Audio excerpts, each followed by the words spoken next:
जननायक जनता party के प्रधान महासचिव दिग्विजय सिंह चौटाला ने कहा, गांव मडदादू मेरा अपना गांव, मडदादू से मेरा पारिवारिक रिश्ता। जननायक जनता पार्टी के प्रधान महासचिव दिग्विजय सिंह चौटाला ने गांव मडदादू से अपना गहरा रिश्ता जताया। उन्होंने कहा कि यह गांव हमेशा जेजेपी परिवार को नई राजनीतिक ताकत देता है। डावली हल्के के भिन्न गांवों में ग्रामीणों को आगामी 8 दिसंबर को डावली में जेजेपी की नव संकल्प रैली का न्योता देने के लिए पहुंचे थे। इस दौरान गांव मडदादू में युवा जेजेपी के जिलाध्यक्ष रणदीप सिंह मडदादू ने अन्य साथियों के साथ मिलकर उन्हें पगड़ी पहनाकर उनका सम्मान किया। इस मौके पर चौटाला ने भाजपा जिलाध्यक्ष आदित्य देवीलाल को लेकर चर्चा की। उन्होंने जानकारी दी कि उनके परिवार ने इस हल्के के लिए विकास को बढ़ावा दिया है और ग्रामीणों की समस्याओं का समाधान किया है। चौटाला ने ग्रामीणों के बीच पहुंचकर उनकी समस्याओं का समाधान किया और उन्हें प्रदेश के विकास में भागीदार बनने का आह्वान किया।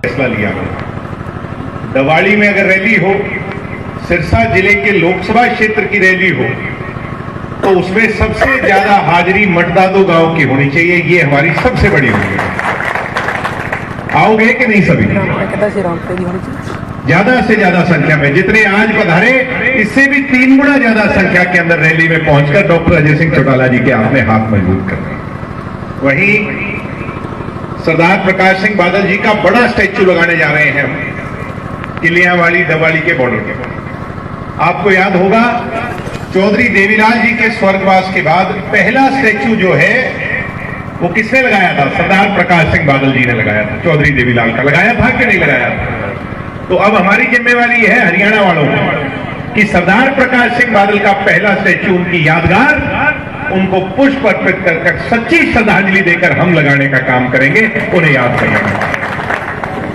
तो उसके लिए भी आपने वहां पे शामिल होना है।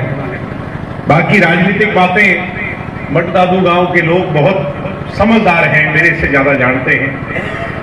इस कांग्रेस से तो हम इतने दुखी हैं, हमने एमएलए बना दिया गलती से। एमएलए क्यों बनाया? ये सोच के बनाया भाई केवी सिंह जी 2 चुनाव हार गए। 2 चुनाव हार गए तो भावना हो गई भाई इनके बेटे को जिता दो, एक मौका दे दो।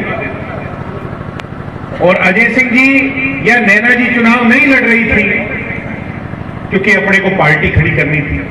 अगर दवाड़ी में ही चुनाव लड़ते तो जेजेपी को कौन खड़ा करता है? आप मेरी बात से वो रखते होंगे।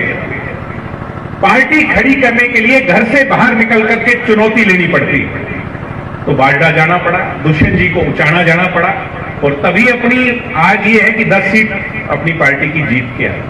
मगर पीछे कांग्रेस को मौका दे दिया, वो भावना में दे दिया। मगर हमारी भावना के साथ इन कांग्रेसियों ने खिलवाड़ किया। क्या खिलवाड़ किया? हमारे एमएलए साहब ने तो कभी चेहरा ही नहीं दिखाया, कभी हमारे बीच में नहीं आए। बनाया तो ये सोच के था कि नौजवान है, हमारे बीच में रहकर हमारे काम करेंगे।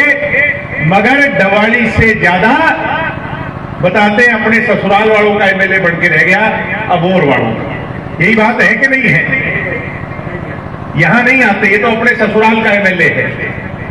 और बीजेपी का जो जिला अध्यक्ष है वो लगते तो मेरे चाचा जी हैं, मगर मेरे चाचा ने हमारे बीच के भाईचारे को कितना बिगाड़ने का काम किया।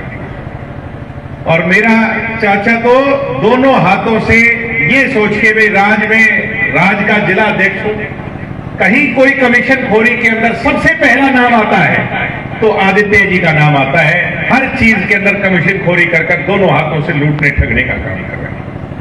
तो बीजेपी कांग्रेस पार्टी से दोनों से दुखी है और याद कर रहे हैं दवाड़ी के लोग अजय सिंह जी के टाइम को। अजय सिंह जी को जेल हुई तो उसके बाद नैना जी को बनाया। मेरी माता जी को तो राजनीति आती नहीं थी, वो आपके बीच में जब आई थी तो ये कह के आई थी, दवाड़ी वालों जैसे मुझे बताओगे मैं तो वैसे करते जाऊंगी। मेरी माता जी ने, आप ईमानदारी से ये बताओ कि कभी किसी में भेद किया क्या? कभी कोई जाति पाति का भेद किया क्या?